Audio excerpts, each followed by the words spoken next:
I mean, it's a really historic moment, and it's really something to watch. I mean, yesterday to see South Africa, of all states, lead in bringing this petition to the International Court of Justice, raising genocide on behalf of the Palestinian people. I mean, of course, it's doing it on its own behalf. Historic. I think the proceedings, the South Africa's legal team made a very strong legal and moral claim before the court. It was very strong legally, but also accessible to the world. I think everybody who watched it, lay people who aren't lawyers, were moved and compelled by the strength of their arguments. I think really remarkably, South Africa started by reminding the court of the context and really saying this started in 1948, referencing 75 years of apartheid.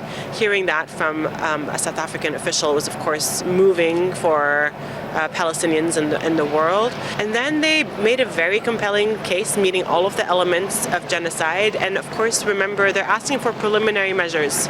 So they're just asking for the court to intervene soon to order what amounts to a ceasefire. They have 9 requests. So ultimately, we'll see what the court will do. I can comment a bit on the Israeli argument today. We saw nothing. I mean, I think it's exactly what South Africa anticipated, which is why they started the way they started. Israel has been over and over in public, in all of their interviews, making essentially the same arguments that they made in court today, which is Hamas, Hamas, Hamas, and that justifies everything that we do, essentially, that we cannot be shackled by the rule of law or order or the international community. And I don't believe it was a very effective argument. I mean, ultimately, as South Africa said yesterday, no matter how big the atrocity or how serious the attack, genocide is never an appropriate response. Genocide is never lawful. There is no self-defense exception for a genocide, right?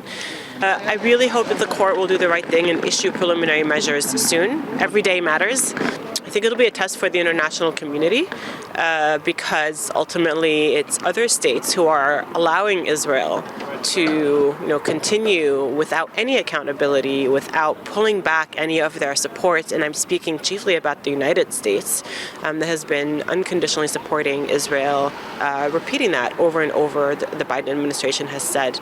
And so with preliminary measures from the court of the world, I think that we'll all be looking to the U.S. and Europe to a certain extent, but really the U.S. and how they respond, and hoping that they, withdraw their military, political, and diplomatic support to Israel. Criminal proceedings have different standards that you have to meet. I mean, so it would certainly be really important for those cases, and I think different states can bring universal jurisdiction criminal cases, and certainly the ICC could also act, the International Criminal Court. But on the criminal side, we're looking at a different set of standards, and I think it's not off the table, of course, and I imagine that people are going to be pursuing that. I think the big question, the elephant in the room, is what the U.S. will do with the Security Council, and if they will veto, efforts to implement the ICJ resolution. And so this ultimately, unfortunately, comes down to a political question. And as I believe the South African lawyer, one of them said on yesterday, the very value and legitimacy and credibility of international law hangs in the balance in this case.